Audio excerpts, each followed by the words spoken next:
$20 million. For you, sir? 20.5. Waldo! Oh, wait. 100 million clams! $100 million. I love Bargain Hunt. But enough of Tim Wonnacott, let's instead talk about one of my favorite games, Ra.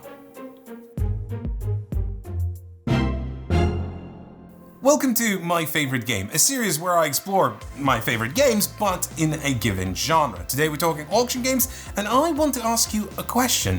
Why do you play auction games? No, really, what experience are you hoping to get out of it? Because I bet your answer is... And now, auction lot number 7, my anachronistic clothing. Do I hear $1, $1, $2, $7, 5 shillings, 12 Deutschmarks, 7 kronas, 300 lira, sold. It's that, right? It's that feeling of teetering on the edge of a wrong decision, but not knowing where the line is. It's the feeling of wanting to press a giant red button with the words "big mistake," but somehow mysteriously hoping that it's going to turn out to be not a mistake at all. In the real world, that kind of action, financially ruining, unless you're a billionaire or a Tory or some such. But games allow us to live vicariously in a world where we can bet it all, and the only consequence is that our friend gets to have a smug grin for about 5 minutes. Or in other words, the consequences are mechanical. We might lose points or monopoly money or whatever, but it doesn't matter. Ra is an auction game from Dr. Rainer Knizia. If you're not familiar with his work, boy have I got a video for you. But also, in the board game world, the K-Niz is somewhat of a legend, a Beyonce or Taylor Swift type figure. You know,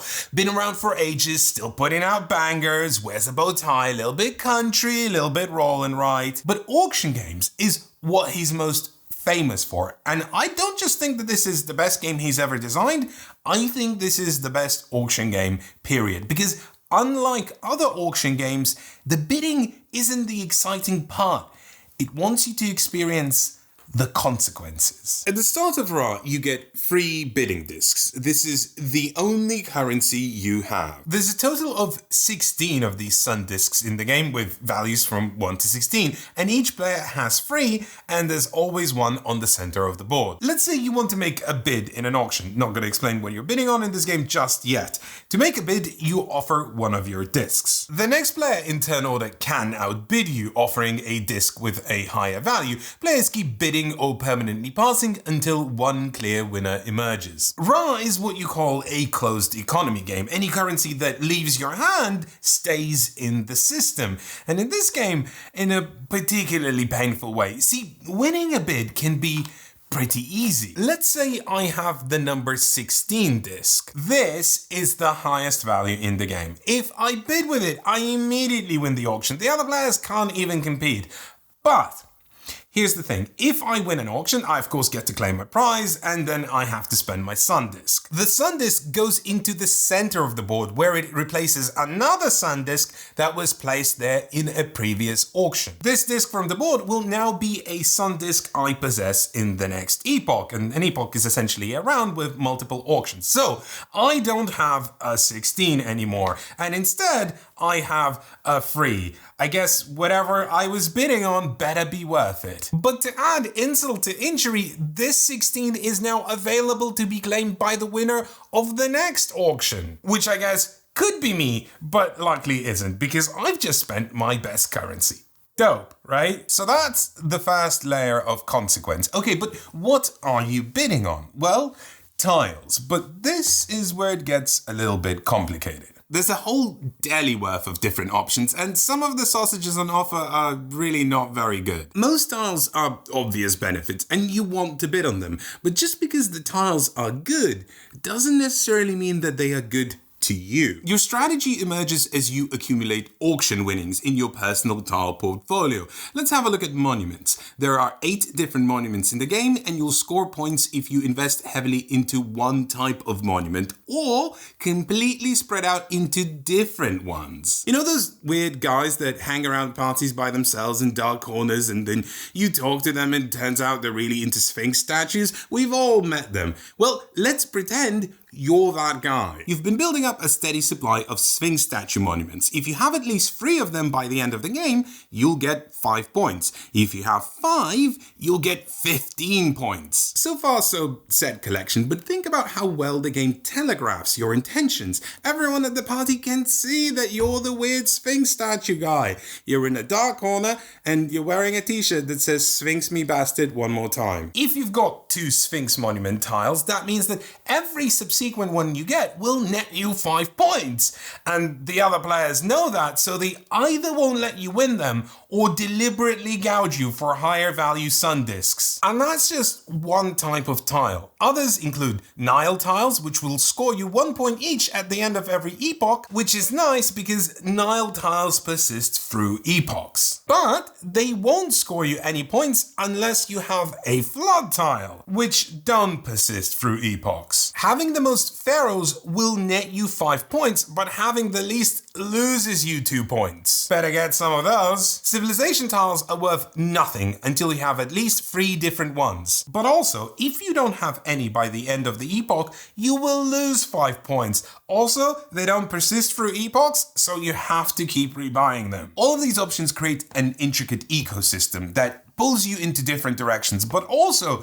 sticks a bunch of great big light bulbs on you. Every tile you win sets you on a path where some tiles become extremely good and desirable, and other tiles become a waste of your resources. And everyone can see what you want, and most importantly, they can see what you don't want. And that is layer 2 of the consequence sandwich. Get it? It's the meat from the deli. Honestly, I don't know how I come up with these things. And here it is. We have arrived at the final bread. What I've been describing so far probably sounds like an average set collection game with a very simple bidding system. Evaluate what tiles are good for you and how much you want to bid on them. Fun, not groundbreaking. But fans of Ra will have noticed that I've been omitting a pretty key detail that transforms this game into a hellish bazaar where every bad decision could be yours for the low price of losing a board game. I went high and now I need to come down because I need to explain some rules. There are 3 things you can do on your turn. You can invoke Ra, which is code for starting an auction. You can spend a god tile, which is not relevant for our discussion, or you can dip into the bag and add a new tile towards the offering. And here's the thing, in Ra, when you call an auction, you don't just bid on one tile, you bid on all the tiles that have been drawn so far, which doesn't sound so bad, but that's because I haven't explained all the tiles yet. Disaster tiles appropriately destroy whatever they depict on them when you win them in an auction. So for example, if I win this auction, I would lose my flood tile, and now my Nile tiles, which I worked very hard to collect over the course of the game, will score me nothing. Why would I want to win that auction? Well, remember, I have no control over what's for sale, and usually what's for sale is a whole heap of different things. Some great, some meh, some downright disastrous.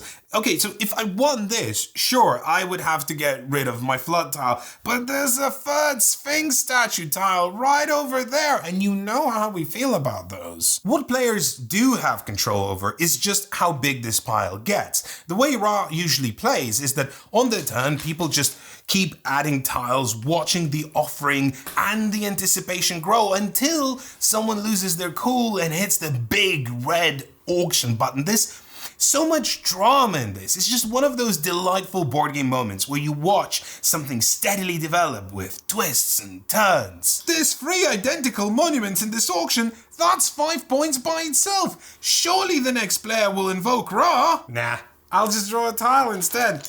Ah, now there's a disaster. Who's next? Honestly, this is exactly the sort of thing that made me so fascinated with games. But if that wasn't enough, there's one more tile to spice things up. Whenever you draw a Ra tile, the game immediately forces an auction. This part I'm okay about because sometimes it does work beautifully. A forced auction for a set of tiles you weren't necessarily expecting can ask you to recalibrate how you feel about this. Is this good? Do I want it? Other times it's just obvious that no one's buying whatever garbage the algorithm generated, and after a quick pass, the auction resets to an empty slate. But and this is perhaps my favorite rule in Ra, if you actually invoked Ra, you cannot dance the pass, pass, pass. The auction will begin with the person to the left of you, and if they all say nah, you have to bid on it. Here's how it plays out. The pile is getting big and good,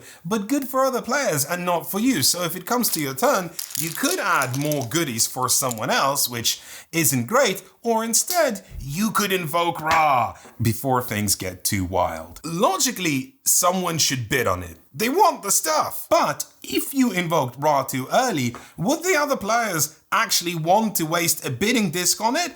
Or would they rather saddle someone else with completely useless tiles at no cost to themselves and force them to pay for it? So the sandwich is now complete, but this final layer just begins to highlight what's so magical about this game, how priorities shift and a space for unpredictable moves and clever play emerges. Each session of Ra is an invitation to the unexpected. The mistakes are abundant, but the burden is featherweight. It's a game after all. You're having fun. The rules are just 6 pages with pictures. It doesn't take effort to learn to play, but there's just such a wealth of experiences and emotions crammed into this box. I feel like giving it a hug.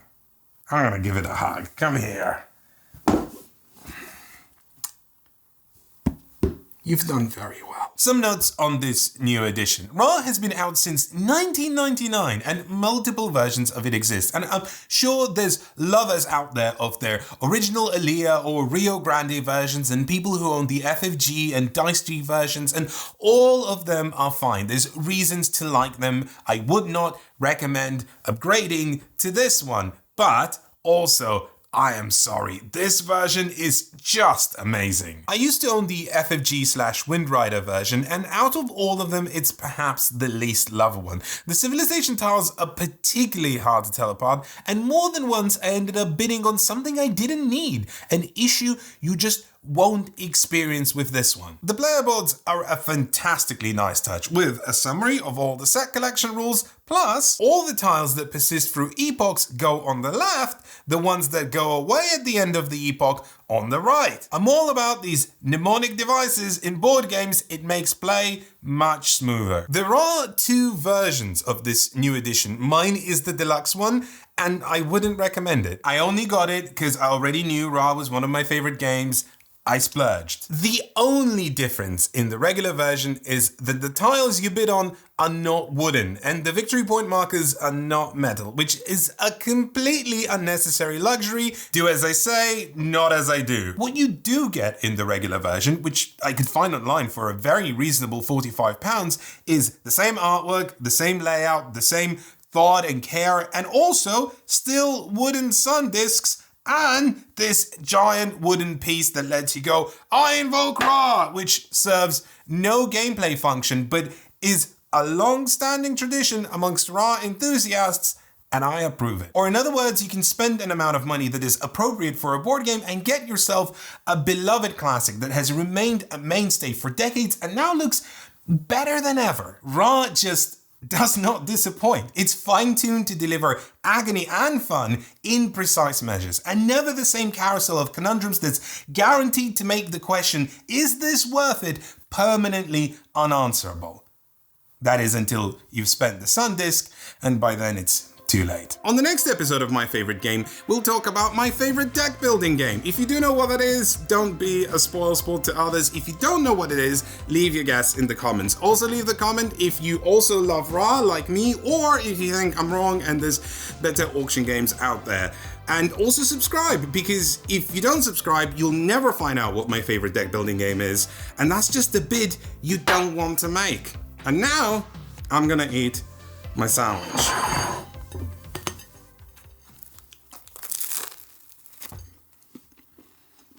It's a little dry, but see, this is what makes it the perfect analogy for a knizia game, because when you hear the rules to a knizia game, it's just like bread and meat on its own. There's no lettuce or relish or, you know, some sort of a barbecue sauce or whatever it is you want to have in your sandwich. But when you play it, you're like, oh, I get it. This is amazing. This is delicious. It's got all the things I want in it. So that's Ra. And we bought this ourselves because we are independent. We don't have like review copies. We don't work with publishers. So if you want to support that kind of thing, the link to our Patreon is in the description. And I'm going to finish this and see you soon.